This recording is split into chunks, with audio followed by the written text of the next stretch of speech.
Good evening, everyone. Welcome to RoundTable. Let me start the screen.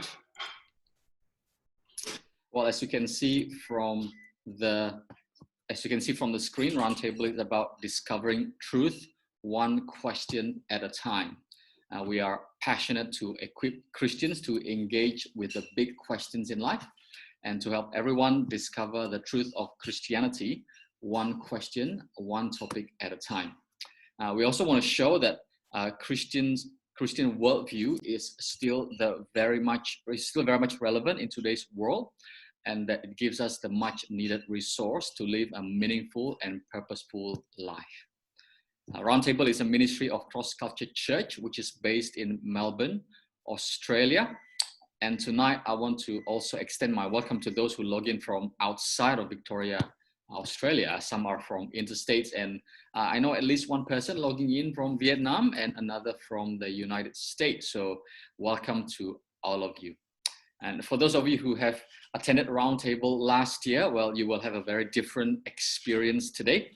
Due to COVID-19, we are now running RoundTable webinar style, rather than face-to-face sitting on physical round tables.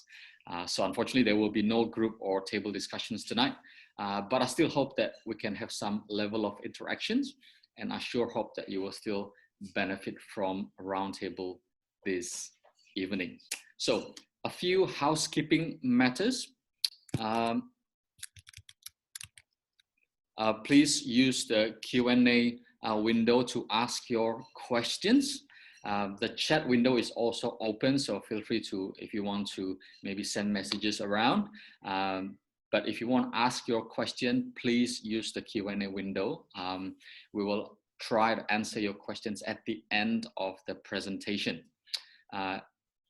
So feel free to send your question anytime during the talk, anytime during the night. But of course, time is limited, so not all questions will be answered. But if you ask your question, now there's option to ask your question anonymously. But if you ask your question not anonymously and your question is not able to be answered tonight, we will endeavor to get back to you offline after the session tonight. So you have the option to ask your question anonymously or not anonymously. So feel free to choose whichever way you want. All right, so well, it is my pleasure now to welcome and introduce Pastor Murray Campbell. Pastor Murray, welcome to RoundTable. Great to be here. Thank you for the invitation.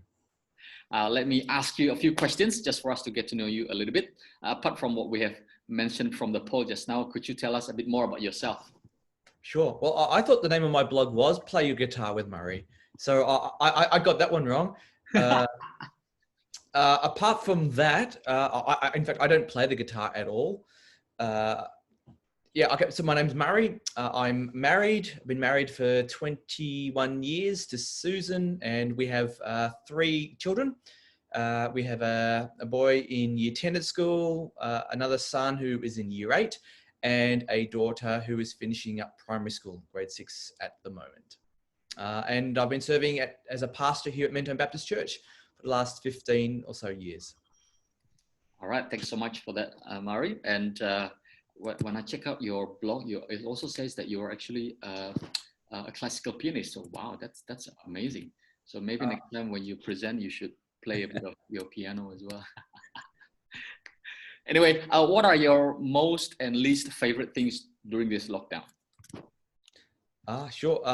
Most favorite, I guess I'm an introvert, so I quite enjoy time by myself or just at home with the family. And so that, I guess, helps in a context like this. So I've enjoyed a bit of quiet time, I must say. The things that I've least liked, one, I really do miss church. I really miss seeing my congregation, in person every week, and desperate to get back to seeing them again. And I also just miss seeing my kids play sport. My kids love sport, and it's something that we do all the time, or rather they would be doing all the time. And so just being outdoors and watching them compete and play and enjoy that. Yeah, I'm definitely missing that as well. Yep. yeah, definitely missing church. I think ministry is quite challenging during this time. So we do miss that face-to-face interaction. So I guess what will be the first thing you look forward to doing once this phase of lockdown is over? The first thing.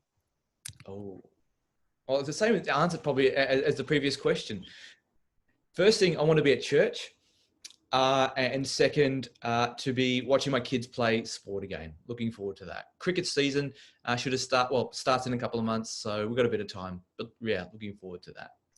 That's awesome. I think the first thing that I look forward to is going to get a Vietnamese coffee with a big roll of banh mi. Woohoo! Anyway. Well, thanks so much, Murray, and I hope that helps people to get to know you a bit more. So I'll pass the time now to you. Just to remind you guys again, feel free to send your question through the Q&A window, be it anonymously or not anonymously. Okay, thanks, Murray. No worries. Thanks, Sandy. If you have a Bible nearby, you might want to grab it and open it to Matthew chapter 24. I'm going to be looking at it a bit later on. What we're doing though, I'm dividing the presentation into two parts. We're going to have a short break in the middle. The first part of the presentation is longer, so just letting you know. There's 3 points we're going to cover there. And then in part 2, we're going to deal with the fourth and final point. Now, I just want to begin though by talking about the idea of apocalypse or apocalyptic. I don't need to tell you, 2020 is proving to be one of the strangest years most of us have lived through. The language of apocalyptic has been used in the media more times than I can count. Talking about the end of the world was once associated with religious mania. But today there are throngs of irreligious people who are also joining in this chorus and using this word, apocalypse. And in Australia, we started the year with the worst bushfire season on record, and with much talk about climate change. These conversations were soon laid aside with the reality of COVID-19 becoming a world pandemic. And then this virus created another plague, that of economic uncertainty, with a staggering accumulation of rapid national debt and million jobs gone here in Australia alone. And of course, no one knows how long this pandemic is going to go for. When will it end? Will it end? What's the final toll going to be in both the human and the social and the economic costs? And then just over a month ago, there was the shocking murder of George Floyd in Minneapolis. Protests erupted across the United States and even here in Australia. And while there's been huge progress made since the days of old when the White Australia policy was in place, and that time when Aboriginal people were not even considered citizens of Australia, much progress has been made. However, racism is sadly not just a historical thing. Now, in addition, the sexual revolution is continuing its erratic course.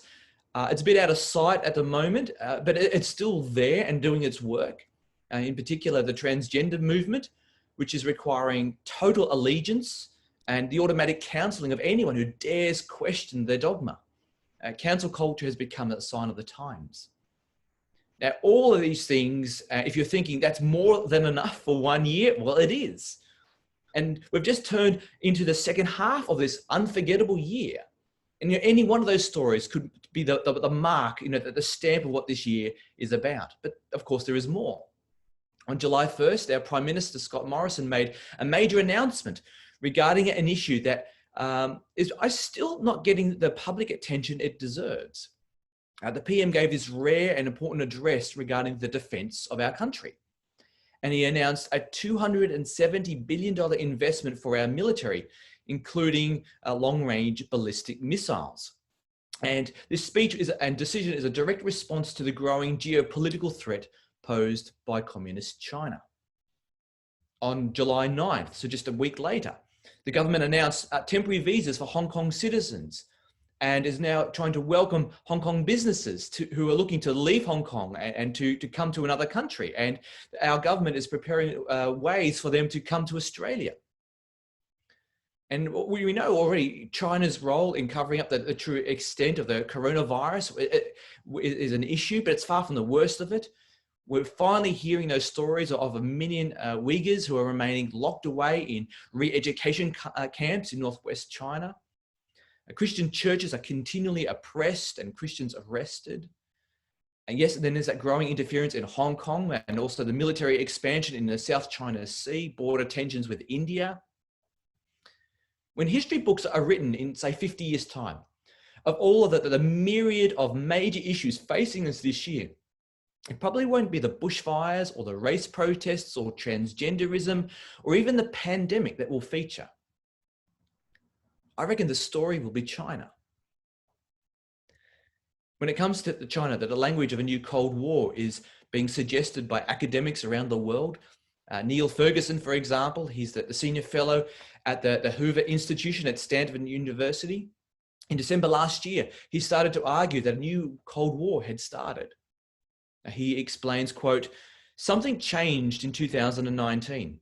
What had started out as a trade war, a tit for tat over tariffs, while these two sides argued about the American trade deficit and Chinese intellectual property theft, rapidly metamorphosed into a cluster of other conflicts. In short order, the United States and China found themselves engaged in a technology war over the global dominance of the Chinese company Huawei in 5G network telecommunications, and an ideological confrontation in response to the abuses of Uyghur Muslim minorities, as well as a classic superpower competition for primacy in science and technology," unquote. Now, if a new Cold War hasn't already descended, I think it's clear that the falling autumn leaves, it's certainly happening, and the temperature is dropping, that there is a winter coming. And the next few years are going to be pivotal in determining how cold or how hot this geopolitical standoff will become. Now, as we enter the second half of this strangest of years, I'm praying, one of the things I'm praying is that Australians will wake up and understand that what we assumed was normal and secure about life isn't so certain and reliable. We need to anchor our life and our hope in something that is better than the health or prosperity that we've been gorging on for so many decades. And so there is this question, isn't there? As Christians, how do we understand what's going on in the world? As a Christian, I'm not simply looking at events and considering them from a social or political point of view. We need to do that, but we also want to think about them theologically and ask ourselves, well, how does the Bible inform us and help us to think through these issues? At the start of the year at Mentone, we were preaching through those final chapters of Matthew's Gospel. In chapter 24, we read Jesus' famous apocalyptic sermon. And at the time, his message struck home. And even since, I found his words incredibly helpful. And what I want to do now is to give us a snapshot of Jesus' sermon and then show us how we can be thinking through issues that are facing us as we listen to Jesus' words. So we're going to spend a bit of time doing that now. Now, the first point I want us to bring to your attention from Matthew 24 is this: the world is fallen and people remain sinful. The world is fallen and people remain sinful. Now, in this apocalyptic sermon, Jesus is not giving us a linear description of history, as though he's saying, this is what will happen in 54 AD, and this is what will happen in 300 AD, and then 1557 and 2020. And rather, what Jesus is doing, he is giving us a divine interpretation of history. And he's describing those things that we ought to expect in the world until the return of the King. So, for instance, Jesus says, there's going to be global catastrophes and conflicts. So in verses 6 and 7, Jesus says, you will hear of wars and rumors of wars, but see to it that you're not alarmed. Such things must happen, but the end is yet to come. Nation will rise against nation and kingdom against kingdom. There will be famines and earthquakes in various places. All these are the beginning of birth pains. So Jesus anticipates there will be conflict in the world. Conflict that's brought about by nations and also natural disasters. You see, COVID-19 didn't take God by surprise. The rise of communist China is not happening outside of God's line of sight. And when we see a disaster, I think it should make us pause and ponder. Even when the sky darkens and the thunder's rolling in, we often look up and we ask, what of the end? Now, these things are not the end, but they serve as reminders that the world has not yet finished. Now, Jesus not only talks about the world in general, but he's also shedding light on conflict in the church. He talks about attacks on the church from both outside and from within. Jesus speaks about persecution, false prophets, and apostasy. So I'm going to just read from verse 9. Then you'll be handed over to be persecuted and put to death, and you'll be hated by all nations because of me. At that time, many will turn away from the faith and will betray and hate each other. And many false prophets will appear and deceive many people. Because of the increase of wickedness, the love of most will grow cold, but the one who stands firm to the end will be saved. Now, again, we're not required to read these verses as though Jesus is describing a not yet time in the future, or even as though Jesus is suggesting there's going to be an escalation of these things just prior to his coming back. But rather, Jesus is describing the age in which we live, and he's describing what churches will experience in this time. So Jesus' first point there is, he's telling us what the world will be like. It remains fallen and people remain sinful. Second, we're not the first generation to face significant crises. We're not the first generation to face significant crises. In February this year, I wrote an article that was criticising the Victorian government's plan to ban conversion practices. Now, depending on what is meant by that phrase, conversion practice, this may be something that churches object to. But the government is proposing a definition that is so broad that when they ban conversion practices or conversion therapy, what they will likely do is prohibit normal Christian teaching on the Bible about marriage and sexuality and even prayer. So if you were getting alongside someone in your church who was same-sex attracted and they asked for prayer so that they remain godly and abstinent, right? If you prayed for that they would be godly, that could fall foul of this forthcoming legislation. It is quite extraordinary and extreme. In fact, in June, the state government renewed its commitment to introducing the ban this year. So stay tuned for news to come out about it. Now, anyway, at the time, I was writing an article about it in February, and there were thousands of people looking at this piece that I put together, and hundreds of comments were being made on social media. And it was interesting, one of the more popular responses coming from Christians with comments like, well, this proves Jesus is coming back soon. Or this is a sign of the end times. Or even this, the Antichrist has appeared in Melbourne. Now, these comments reminded me, not only do what happens when we let our imaginations disconnect from the Bible, but also when we allow our imaginations to disconnect from history. At the time, I was wanting to post an emoji with a screaming face on it saying, no, you've misunderstood me. The problem with some of our apocalyptic speech that comes from Christians is this really strange belief, which is now we are living in the last times. We're really living in the last times, as opposed to last week or last year or 10 years ago. In fact, I think this is one of the reasons why we need to study history at school. Because you see, ours is not the first generation to experience massive issues and to see terrible evil. The world has faced enormous mountains of trouble and uncertainty before. I mean, what of Jewish people living in Poland in 1939 as the Nazis destroyed everything in their wake? What about a Jewish family who were in hiding and the SS were hunting them down and destroying and killing their neighbors and friends, shooting them dead on the spot or throwing them into a train bound for a death camp? Could things get any worse than that?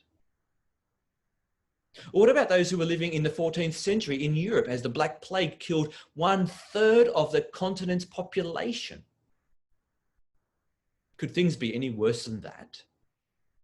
Or what about the millions who were fleeing from Genghis Khan, who killed population after population across Asia and Europe? Could things get any worse than that? So we mustn't think that what we're experiencing this year is entirely new, or that somehow it is more the last days than what other generations have faced. What we're experiencing this year is as old as the fall itself. You know, most Aussies, not all, but most of us have been living in this luxurious bubble that few people in the world enjoy, let alone in history.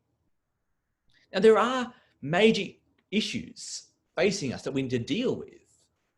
But I think at the very least, when reading Jesus' words should cause us to rethink our assumptions about our own security and dependencies in life. Now, in Jesus' sermon, he only gives one sign for his impending return. You see that the word apocalyptic, I'm sure you may be familiar with it, but the word means unveiling. It is to make something known that was previously unknown. Now, the great unveiling concerns the time and manner in which the world is going to wrap up and the new creation is revealed. And so as Jesus is talking about this question of apocalypse, he explains to his disciples that there is only one sign. And that sign is his return. So we read in verses 30 and 31. Then will appear the sign of the Son of Man in heaven. And then all the peoples of the earth will mourn when they see the Son of Man coming on the clouds of heaven with power and great glory. And he will send his angels with a loud trumpet call, and they will gather his elect from the four winds from one end of the heavens to the other. So there is one sign, and the sign is visible, unavoidable, and unmistakable. And Jesus adds, and people will mourn. Why? Because people have spent their days denying him, explaining away the reality of Jesus. But in contrast to those whom Jesus describes here as the elect, he says throughout the sermon, he says, stand firm, verse 13. Keep watch, verse 4. Don't grow cold, verse 12. Don't get sucked in by false teaching, verses 23 and 24. Now, as we look at this year so far, in light of Scripture, what we're seeing is that the world is fallen and people are sinful. We see that we are not the first people who are facing significant health, social, and political issues. And this is not the first time that churches are being attacked by false teaching.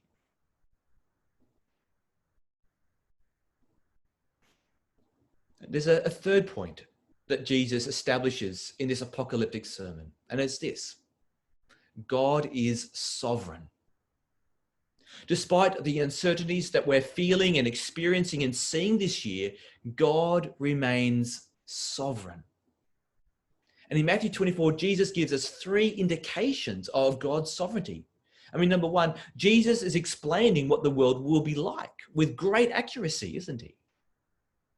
And second, Jesus accurately describes the destruction of the temple in Jerusalem in 70 AD. And thirdly, Jesus can also speak about that very end of history with his triumphal return. These are wonderful reminders of that God is sovereign and is in full control and has full knowledge of what's going on in the world. Now, when is that final hour going to strike? Well, no one knows that time or hour when Jesus will return. Jesus makes it plain in the sermon. He says, you don't know, only God, the Father knows. Like verse 42, he says to us, keep watch, because you do not know on what day your Lord will come. And he also says this, see to it that you are not alarmed. We shouldn't be alarmed. We shouldn't be surprised by events that take hold of people and of nations and of the world. Now, we can be appalled by these things. We can grieve these sharp reminders of a world that's cursed and can't save itself. Alarmism, though, however, isn't befitting for someone who trusts in a God who is sovereign. And Jesus is offering a profound comfort here, isn't he? Now, I get it. It's hard to get our minds around this year, isn't it? Major bushfires, global pandemic, significant economic pressures, jobs insecurity, religious freedom issues, the beginning of a new Cold War, which may or may not turn hot in the next few years. I mean, all these things are major issues. Jesus says, don't be alarmed.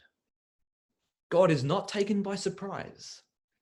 He hasn't lost his grip. These things must take place, he says. And so this apocalyptic sermon is reinforcing one of those great Bible themes, that events in our time are not beyond God's knowledge or control. God is not reacting to events as though he's trying to play catch up. He knows what will happen tomorrow. He knows the outcome before the event because he's omniscient and omnipotent. I mean, surely that's great comfort. I may not know what will happen tomorrow. You may not know. Whether it's about the virus or the weather or our work or exams or whatever, but God has it all under his control. And it's pointing ultimately to the return of our Lord and Savior. We're going to take a break now for a couple of minutes. Just pause. I know I've just been dumping a lot of information there and stuff from Matthew 24. But what we're going to do now, I believe, is have a 2-minute break. And there are 2 poll questions, which Sandy has put up on the screen, which you'll be able to see. And you might want to answer those questions. What do you think are the most significant challenges facing our society today? What are the reasons for thinking this? And what are the most important issues facing churches in Australia today? In fact, that's a question that I'm going to address in the second part, but love to hear your thoughts and answers. So let's take a 2-minute break interval and then we'll start again.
Just looking at the answers so far and some great comments and responses. Very good. I suspect I'll be addressing a couple of them in this second part, but feel free to ask questions about those issues if you like later on. All right, let's get started for the second part. The fourth point that I want us to spend some time with for Matthew 24 is this. The preaching of the gospel remains the church's mission. The preaching of the gospel remains the church's mission. So if you look at verse 14, and I'll read it for us. Jesus says, "And this gospel of the kingdom will be preached in the whole world as a testimony to all nations, and then the end will come." So in the world, and this is really important, Jesus is describing, which sounds very much like the world that we're living in today. He speaks of a message that is to be preached to the nations. There is one good news message, one gospel that is to be preached to the whole world. And this gospel is our message to the nations, isn't it? The Apostle Paul says in 2 Corinthians 6, today is the day of salvation. That's one of those verses that I like to remind myself of quite frequently. Today is the day of salvation. 2 Corinthians 6:2. So this is the age in which God is bringing salvation through the gospel. So Paul's point and Jesus' point are the same. This is the time in which God is bringing salvation through the gospel. God remains sovereign, and the gospel remains good, true, and powerful. God is perfectly able to grow his kingdom around the world, even here in Australia, beyond my expectations and even my prayers. God's not bound by our glass half empty views or pessimism, as we're looking at our troubled world. As people wake up to the fact that we don't have all of the answers, and as we learn from a pandemic, we can't control tomorrow. I think there is a growing sense of frustration and even despair. And even before the pandemic, with the issues of bushfires and climate change, we know that especially amongst millennials, there is a growing sense of despair and depression and hopelessness. People are asking questions. What we assumed was certain and reliable is far from that. There are people who are looking for a certain hope.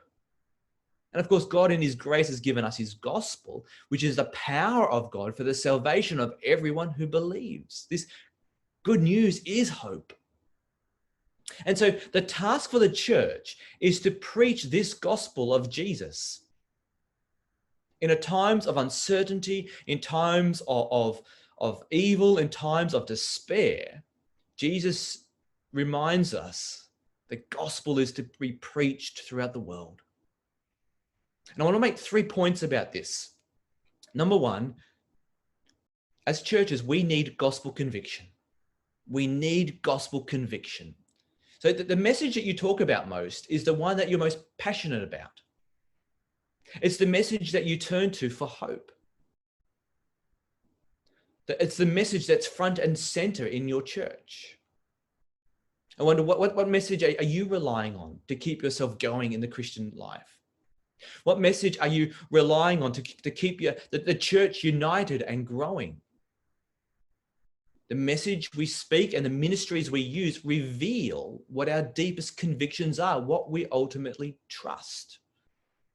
Now, my expectation is, apart from the grace of God, what we believed prior to the pandemic is what we will carry through with us to the other side. Now, that's great if we've got a gospel vision, but it's a huge problem if we don't. I think one of our challenges is not that we don't believe the gospel, but that we don't believe the gospel is sufficient. We're not convinced that it's truly powerful and sufficient. Our practices can often betray what we think we believe. An obvious example of this is the way many churches in the West in particular, but in other parts of the world, how many churches rely on consumer techniques when you're organizing your church and when you're organizing the kinds of ministries that you will do as a church. It's a constant battle. You know, consumerism and obstinate individualism are so deeply ingrained in our culture here in Australia that it weaves its way into Christian attitudes toward Christianity and the church. But you see, consumerism asks the wrong sets of questions, and it puts faith in the wrong answers. Consumerism works against discipleship. It works against long-term committed members, and instead it creates short-term attendees and these parasitic Christians who think Christianity and church has just got to be done on their terms. I'll be part of this so long as it meets my needs. And the church's manual for doing ministry becomes some sort of, poor version of Vogue magazine or Netflix, when it should be instead the Word of God and church covenants. Even with our online, Zoom meetings that many churches are doing on Sundays, we can reinforce the consumer mindset, or we can try to break with the culture by doing things differently. And by different, I'm not arguing that we do things poorly, but I'm talking about doing things with simple faithfulness. Simple faithfulness that is driven by core gospel principles. And these include making disciples, the centrality of reading and preaching the Word of God, preaching the whole counsel of God, permeating everything with prayer, and having gatherings of God's people more about congregational participation rather than upfront performance. This is a great opportunity for churches to pause and ask, what are our convictions? What's driving us? The way we do church, the way we're doing our ministries. We need gospel convictions.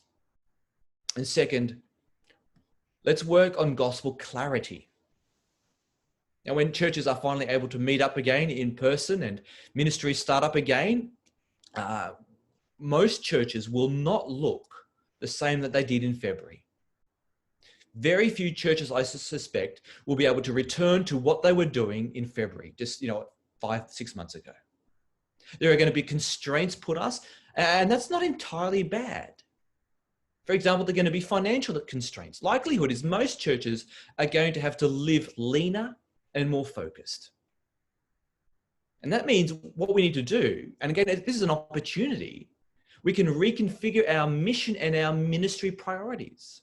It's a great time to be asking, and for leaders in churches to be thinking through this. What is this church about? What is our mission? How can we best arrange gospel priorities with our new and restricted budget? And it's not just about having limited financial means, but many of our people are going to be exhausted and not having either the emotional energy or mental capacity just to jump back in and do lots of ministry. Research is showing that during this pandemic, large numbers of practicing Christians are dropping out of their local church or even leaving Christianity altogether. One set of research coming out of Barna in the US has found that 1 in 3 practicing Christians in America have stopped engaging with their local church. That's huge. 1/3 of practicing Christians in America. And I'm hearing similar stories in Australia. Now, when we finally start gathering again in, 4 months, 6 months' time, whenever it is, I suspect a lot of churches are going to be smaller and more local, with restrictions on large gatherings and with people using this season to walk away from the faith, which is a terribly sad thing to see. And with people, I think, also driving less and wanting to stay closer to their own community, I think we may see a transition toward more local church, smaller and more local. And this means that churches are going to have fewer resources, fewer members, people who are tired, again, working with smaller budgets. And we're even going to see, I suspect, a lot of churches fast-tracked in terms of closing. And there's going to be grief. It's going to be difficult, isn't it? Now, we can view these limitations, though. We can grieve over some of these things, but we can also see them as an opportunity given to us by God to sharpen our focus and to be more clear about the gospel. And then third and finally, we need gospel courage. We mustn't think Christianity, I think, is going to be become popular all of a sudden. The context into which Jesus preaches his apocalyptic sermon is one where there is open hostility to the gospel and to the church. Jesus says, assume there is going to be hostility and opposition. Assume there is going to be conflict between nations and natural disasters, that these things are going to happen. But amongst all of that, in the middle of that, he says, and the gospel is going to be preached to the nations and people are going to be saved. Now, time will tell whether this pandemic starts a revival or we see perhaps instead Christianity pushed further aside. History shows us that when significant social events take place, they rarely create the ground for revival or a great influx of people returning to churches. If we just look at the last century or so, if 2 world wars didn't achieve a revival, or the Great Depression, or the threat of nuclear war, or September 11, or the 2008 stock market crash, they didn't cause societal attitudes toward Christianity to improve. So why do we think this most current crisis will be any different? We mustn't put our hope in global events, but put our hope in Christ, no matter the season we find ourselves living in.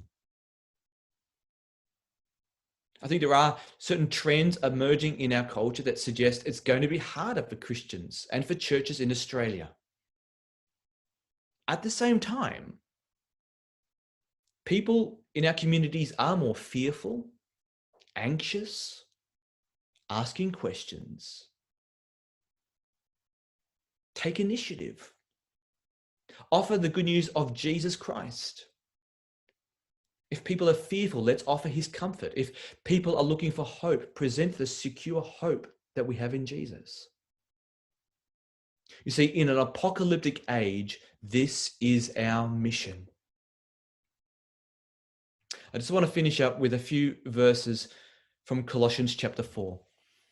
At church, we're currently preaching through Colossians, and this coming Sunday, I'm going to be expounding this very passage. So that's why it's on my mind at the moment. But I think it's an appropriate place to conclude. Paul says to the church in Colossae, devote yourselves to prayer, being watchful and thankful, and pray for us too, that God may open a door for our message so that we may proclaim the mystery of Christ, for which I am in chains. Pray that I may proclaim it clearly as I should. Be wise in the way you act toward outsiders. Make the most of every opportunity. Let your conversation be always full of grace, seasoned with salt, so that you may know how to answer everyone.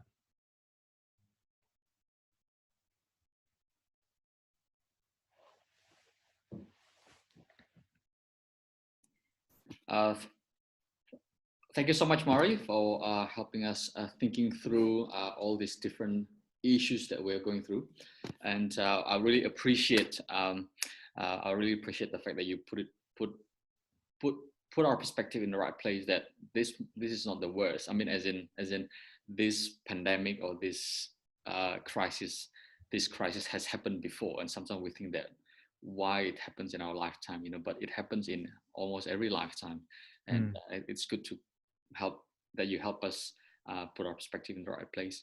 And then I resonate with one comment by someone that says that, wow, when you outline all the challenges and complex issues facing our world at the moment, it does seem overwhelming. So it does seem overwhelming. But also it's good that we have a good and sovereign God who is in charge and can work all things for our good and for his glory. Indeed. So there are a few questions that have come in. So let me start with this one. When churches are allowed to go back to normal, how should we think through whether it is wise to continue keeping our online services running? So when churches are allowed to go back to normal, how should we think through whether it's wise to continue keeping our online services running? Sure. Good question. It's a question that the elders here at Mentone have discussed as well. And I think our thinking is, the church is the physical gathering of the people of God who are covenanted together in that place, that specific location and congregation. And so we want to, when we're allowed to meet again in that same physical space, we want to encourage people to return as quickly as they feel comfortable to do so. So our long-term plan is not to keep having sermons. Well, we might leave sermons up on YouTube, but we don't want to have a service online, let's say. In fact, we're not even doing a service at the moment online. We have things on a Sunday morning. We have prayers and Bible readings, but we're not trying to replicate church. I know a lot of churches are. We're not doing that. That's partly because we're wanting to make our people hungry, and desperate to get back to church. So I think long term, I think it'd be unhelpful to have online services. It makes, I think, can make lazy Christians, and it actually, I think, defeats the purpose or even the definition of church, what we have in the scriptures. You've got to be together in person. Now, we might leave something on YouTube for a period of time after we've gone back, out of love for a few people who may not be comfortable. I understand there may be people who are fearful to come back, to be close with one another, and so in order to serve them for a period of time, we might still have something available online. But our long-term strategy is to get rid of that, because we know what church means. It is to be together in the same physical space. And so we want to return to that as quickly as possible. But I understand there are other churches that will come to two different conclusions. All right. Thank you so much for that.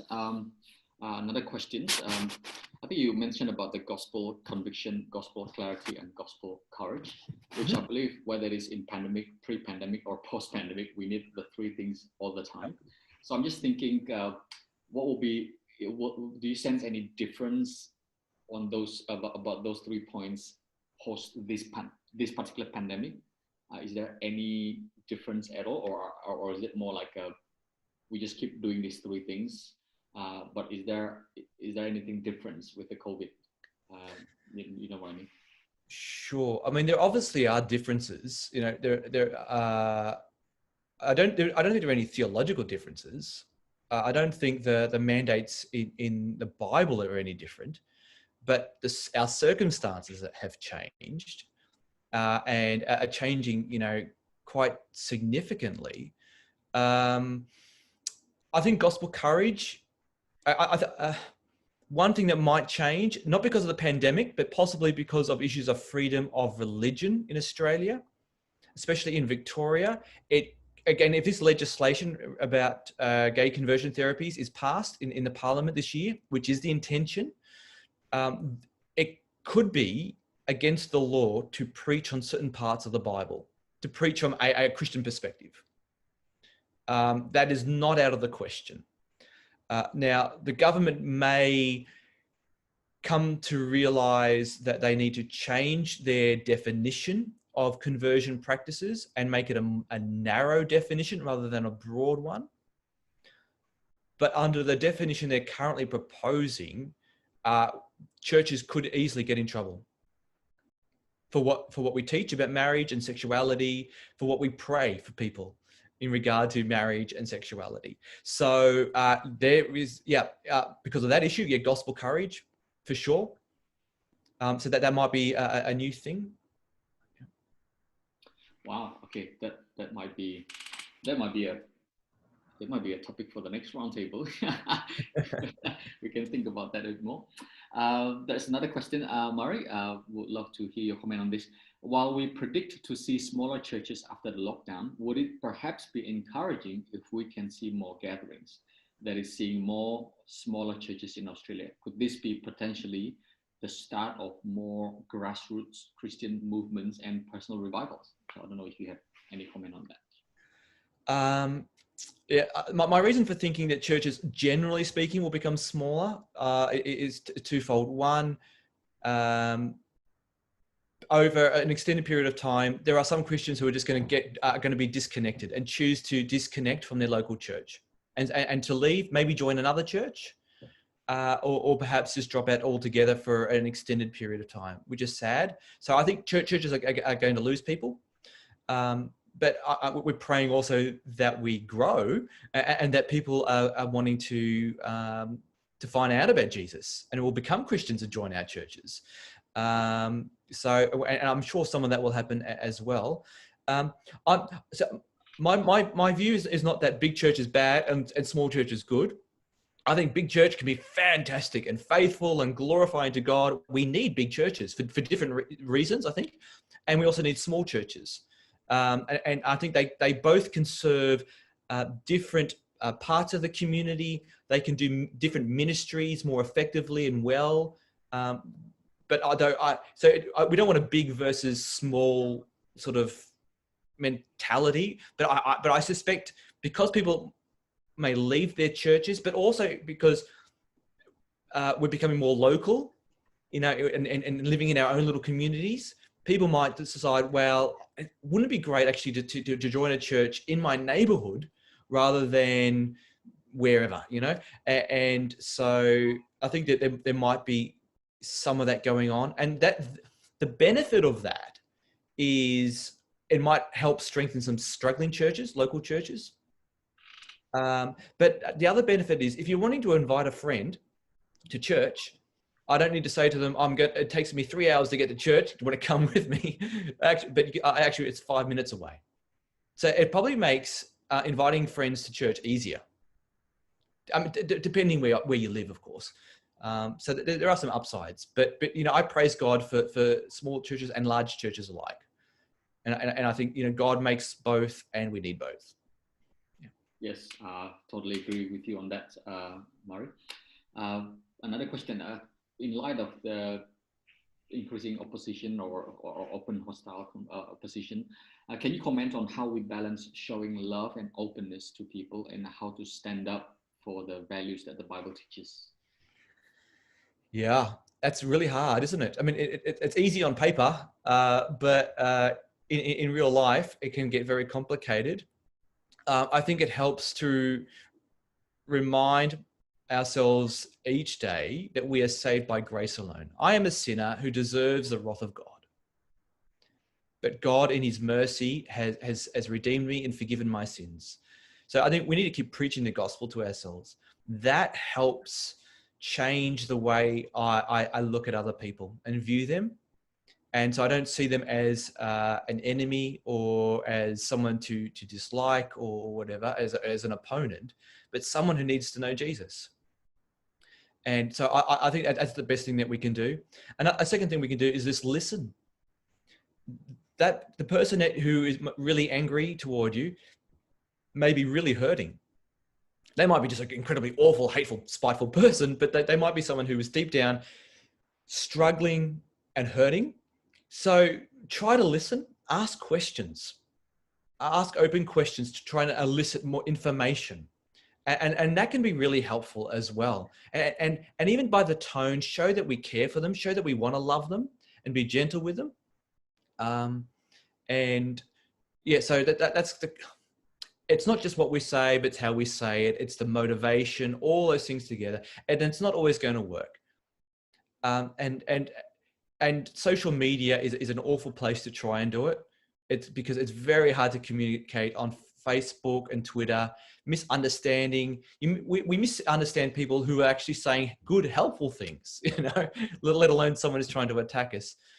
So be careful how you interact on social media. If you can't do it with grace, then it might be better not to do it at all. Yeah. That's I can resonate with that. That's very true, Murray. It's very easy for us to get sucked into debates and all these arguments in social media, and it's good to get back from that and actually talk to the person face to face. And I like what you say, ask good questions, listen. I think we Christians need to learn to listen more than telling people what we believe. That's right. I mean, the way I use social media, less so Facebook, but certainly Twitter and absolutely with my blog, it's not for me to have the final say on an issue, but rather I'm actually trying to communicate a Christian point of view on social issues and ethical issues in order to try and stimulate some conversations, but conversations that I can have outside of the blog. And so I have the person who might email me or call me and say, I hated what you said. Can we talk about it? Or that was really interesting. Can I ask a question? And so that the beauty of that is actually the conversations, the real life conversations that one can have outside of that context. And so I'm often wanting to do that. And those conversations do happen, you know, with gay activists who are really angry on Twitter. And I've had, you know, them in my office and I'm sharing the gospel with them and just hearing it. So it can happen. So I'm using my social media in order to try to create those opportunities, if that makes sense. And people can do it too. Yeah.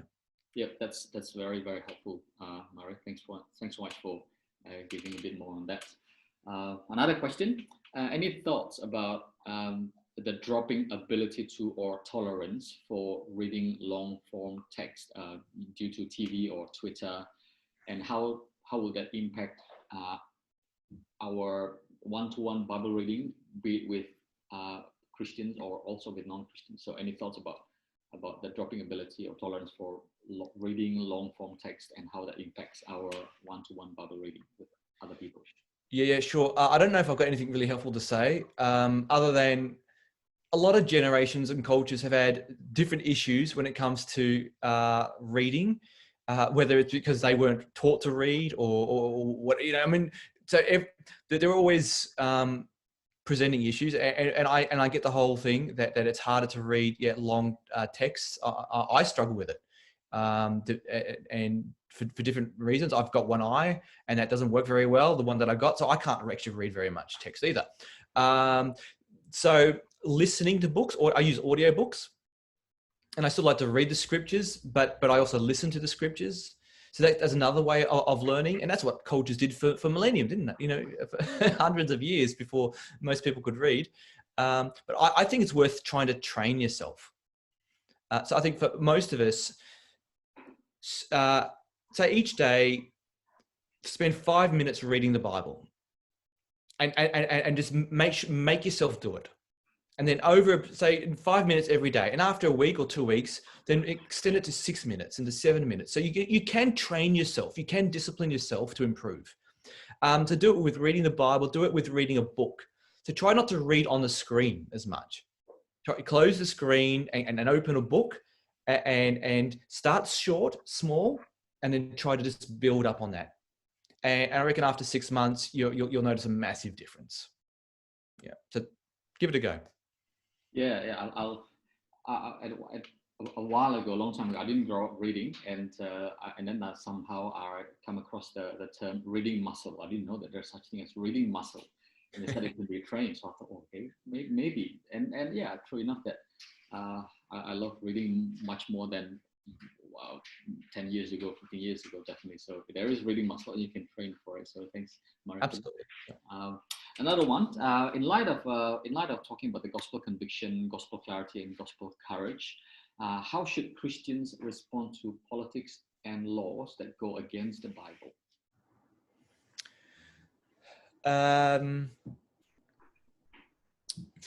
A few thoughts.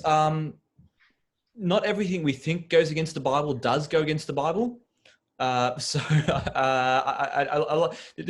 think we want to be careful not to conflate our political prejudices with what the Bible may or may not say. And I think sometimes we do that as Christians. I'm not saying that about the person who's asking the question, but I know that can happen, generally speaking. I think it's important that we follow normal processes that other people would follow in our community if they object to a law that's being proposed, you know, which would be to write a polite letter of concern to your local MP, state or federal, and outlining and ask, can I come and have a chat about it? And so you try to agitate change by going through those sorts of channels. And I think that would be helpful. I'm not one for petitions, but to be honest, but I know people do, Christians, you know, start petitions, and politicians do look at them, especially if there's lots and lots of people who've signed the petition. It can be helpful. It could be asking your pastor for some more information about it. They might be in a position, just because of their role or their title, to have a more persuasive conversation with someone in Parliament. I would pray and hope that you can convince the people who are making the decisions. But when a law is passed, I think it's our responsibility to accept it. If the law means it's going to force me to directly sin, then of course I'm not going to do that. I'm going to obey God over man. Yeah. But there are laws which I object to, but they're not going to cause me personally to sin, in which case I accept that the law is in place. I grieve over it. It's part of the world we live in. It's fallen. And you hope to God that maybe one day they change it. Yeah. Yeah, thanks for that, Murray. I guess on top of what Murray has said, we did a roundtable session a couple of months ago about the interaction between church and state. So if you are interested, feel free to send your email to roundtable@crossculture.net.au, and we will pass to you the recording or the link to the recording for that. That might be helpful to add to what Murray has said as well.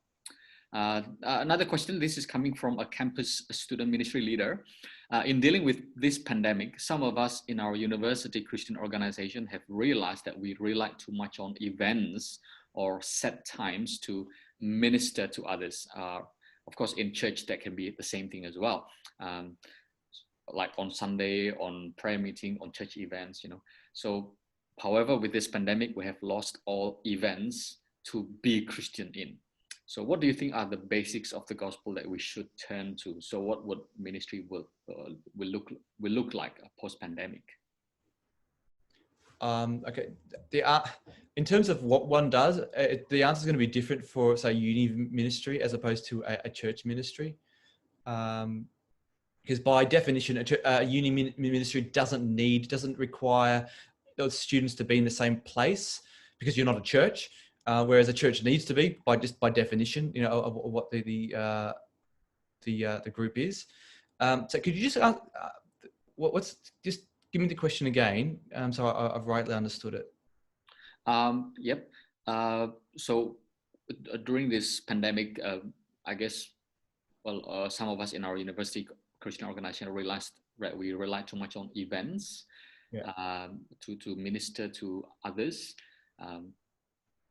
So what do you think are the basics of the gospel we should turn to? I'm just thinking maybe it's asking about what are the ministry modes, the basic ministry modes that we should turn to, so that we don't rely so much on events. Okay, sure. Yeah, I mean, I don't know if the question is assuming this or not, but I think a lot of events are kind of superfluous and unnecessary. I think events can be helpful, really, really helpful. They're not, but most events are not essential. If you're a church, the event that is essential is the physical gathering of the people of God on a Sunday every week. It's the practice since the very first church. Again, a Christian group at uni is not that, so that's not compulsory. But for a church, it is. Other than that, when it comes to a church, there is an expectation, there is discipleship going on, and that can look like all sorts of things. Most churches have what we call Mentone growth groups and Bible study groups, connect groups. Whatever. The Bible doesn't say that you need them, so that's an add-on. They can be fantastic, really, really helpful, but it's not something that you have to have. But I think so. What you do need to have is people discipling other people, and again, that it's up to you in your context as to what works best. Is it one-to-one, two-on-one? Is it having a Bible study group in your home or in the office at work, using the church facilities? It's all up for grabs. So I think figure out what works in the situation that you've got, so that you can be discipling people. And by discipling, I mean that we are reading the Bible with someone, we're teaching the Bible, we're teaching and instructing someone so that they grow in their knowledge of God, trusting Jesus, are growing in holiness, and they themselves also growing so that they can eventually start discipling somebody else. But yeah, I know that uni ministry is having to be really creative. We've got a bunch of guys who work for AFES, and they can't meet on campus at all this year, and so they're just finding different ways to do Zoom. And I think they're primarily working with groups of threes and fours. It's not even a big group. So it's and the benefit is the discipleship is more intensive, and it's more deliberate, and the relationship building is even deeper. So yeah, that's a great thing to do. Yeah. I'm definitely glad that we have Zoom now. Maybe in 100 years ago, then we might not be able to do Zoom and doing Bible study in like this using Zoom or using any any virtual conference platform. So we certainly thank God for that. Yeah. Following up on the discipleship stuff, I think the Galatians 4 verse 4 and 5 that you mentioned at the end of your presentation, you said, "Pray that I may proclaim it clearly as I should. Be wise in the way you act towards outsiders and make the most of every opportunity." So I'm just thinking, I guess my question is one is, in your experience for the past 3 months or 4 months, how has the gospel provided the good news for people who are not yet part of the church, and how has that been received by non-Christians that you know of or that your members know of? And also, how can we, especially introverts like you and me, how can we make the most of this opportunity? And what should I do if I want to start inviting others to read the Bible with me? Yep, great question. Now, I've heard that there are some churches who are reaching a lot of non-Christians at the moment through just friendship networks and different courses they're running. Mentone is not one of those churches. We're not having lots of people reach out to us and say, "Tell me more about Jesus." So that's not happening through the church directly. You know, one thing that I know is happening, members are sharing that they've had great opportunity just to get to know their neighbors, because we're stuck at home and everyone else is. They're getting to know their neighbors, and so conversations have been had, not necessarily lots of, you know, this is the gospel conversation, but getting to know people who you live next door to. And so the pandemic has actually encouraged that, and I thank God for that. What else? So those sort of conversations with neighbors, in fact, it's happening with us, with some neighbors of ours. And as soon as we're allowed to, we want to have them over for a meal. So and that's going to be our next step. For me, I do a lot of blogging, as we kind of mentioned, and there are always non-Christians reading that material. So I'm trying to, I guess, encourage people to think about the gospel on the blog. Next week, we're starting a new course. So I've written a 4-week "What is Christianity About" course. It's called "Making Sense of Christianity." And I've been wanting to write some material all year, because we were planning to start early in the year, monthly talks in a community hall, when we would bring in an expert who's a Christian, and they would be sharing from a Christian perspective their expertise on, say, climate change or whatever, you know, or postmodernism or whatever the issue is. Because of the pandemic, we couldn't do that. So I decided to write some material, because the questions people ask today about Christianity are different to what they were like 10 years ago. A lot of great courses out there, but they're not always asking the same kinds of questions that people are asking now. And they often run over like 8 weeks or 10 weeks. So I've put something together in 4 weeks, and we're starting it next week. And we've got a few non-Christians who are already signed up and love to see more doing it. But we'll be doing that on Zoom. Yeah. Oh, that's great. That's great. So maybe one more questions. Seems like you have been, as you have been talking a lot, so I just don't want you to get too tired.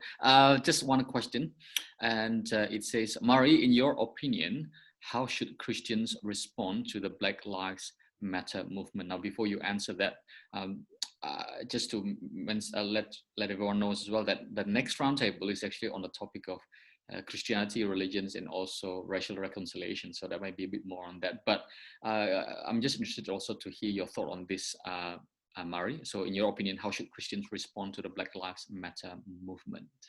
Yeah.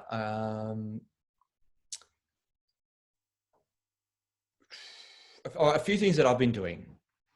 Number one, I've been trying to listen to what some African American brothers and sisters are saying,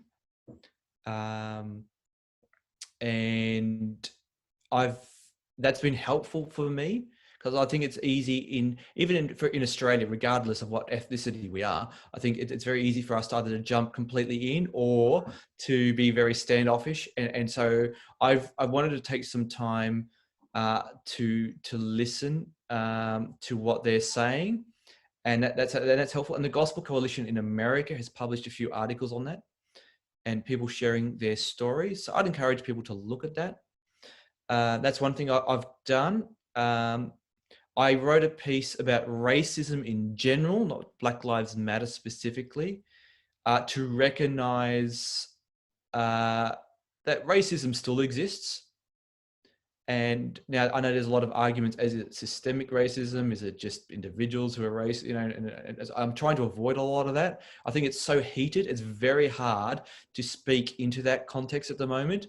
So sometimes the best thing to do, I know you're not meant to say nothing. Sometimes the best thing to do when there's so much heat is actually to stand back and just to think through things carefully before you say anything. But to recognize that racism is an issue, even in Australia, where it's clearly an example of racism, I think we should say, yep, and that is evil and it is wrong, and we need to do better. So I think churches have something wonderful to say about it. We've actually got the best news. We've got the best answers on the issues of racism. God has made everyone in his image. Christianity alone, and Judaism believes that, and we've got the gospel as well. And so we do want to speak into that issue, but I think before we just give our answers, listen so we understand the nuances. It's very easy to be polarized. You don't want to be running down one of those sort of extreme sort of polar positions, because I think they're both wrong and really, really unhelpful. In terms of Black Lives Matter, I don't use the phrase because of the organization. I have deep issues with the organization called Black Lives Matter. So I don't use the phrase, but I will want to say things about affirming the dignity of Black, brown, yellow people, and to acknowledge when there has been racism. But in Colossians, just before this chapter 4, at the end of chapter 3, there's a bit about slavery. And so before I preached on it last week, I sent an email to a whole lot of people that I know, especially pastors in America, and I said, what's your take on this passage? Can you give me some, I want to hear what you have to say about it. And so before I preached on it, I actually did that research by asking around, and that was helpful too. Yeah, I think that's it's very helpful when you say that, to separate the issue from the organization. So that's very helpful. So thank you so much, Murray, for all that you have helped us today as we process all these different issues. Thank you for taking time to prepare and taking time to minister to us tonight at the roundtable. So we appreciate your ministry to us. So thank you so much. That's all the time that we have now. So let me close with a few announcements. Let me fire up my screen. The next roundtable is on the topic of religions, Christianity, and racial reconciliation. So is Christianity the only religion that can transcend all races? What about other religions? Does racism or unconscious bias exist in religions or in Christianity? What about Christianity and the past or the present racial-based slavery? Murray mentioned a bit about that. And what does Christianity have to say to the current Black Lives Matter movement? Dr. Bernie Power from Melbourne School of Theology is going to help us think through this very relevant issue. So please take time to register and attend our next roundtable on the 19th of August, which is in 4 weeks' time. And also please like our Roundtable Facebook page for more information about the next event and also about Roundtable in general. We do post articles that we find helpful from time to time. Roundtable, just to remind you again, the Roundtable is a ministry of CrossCulture Church in Melbourne. So if you want to check us out, if you want to check out CrossCulture Church, please visit our website, crossculture.net.au.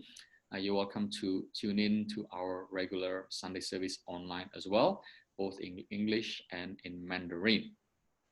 And if you live in Melbourne, or if you know anyone who is in need of assistance during this COVID-19 crisis, please visit crossculture.net.au/coronavirus. We're more than happy to assist in any way. And if you happen to live near the city area, our chapel is open every Sunday from 1 o'clock to 3 o'clock for you to come and get some free groceries and free essentials for you to take away, and also some people for you to talk with and to have conversation with. And if you are a university student, we want to invite you to our student ministry at CrossCulture. Please visit our Facebook page, facebook.com/stepcrossculture. STEP is the name of the student ministry, or you can go to crossculture.net.au/stepzoom. And finally, as you leave the webinar tonight, you will be redirected to a short feedback form. We would appreciate if you take the time to fill it out to help shape our future Roundtable events. If you have something constructive to say, please say so. If you have a good comment, positive comments to say, please say so as well, so that we know what's good and what can be improved. And of course, you are welcome to sign up to our newsletter as well using the feedback form. So that's it for tonight. Thank you very much for attending Roundtable. And thank you again to Murray for helping us tonight. And please don't forget, check out murraycampbell.net. Not Murray Campbell, not Campbell Soup for the Soul.com, but murraycampbell.net. So please check it out. There are lots and lots of good articles for you to help you think through how to engage and how to respond to what's happening around the world. So thank you so much, Murray. So thank you very much, everyone. We look forward to having you at our next Roundtable event. So God bless you and bye for now.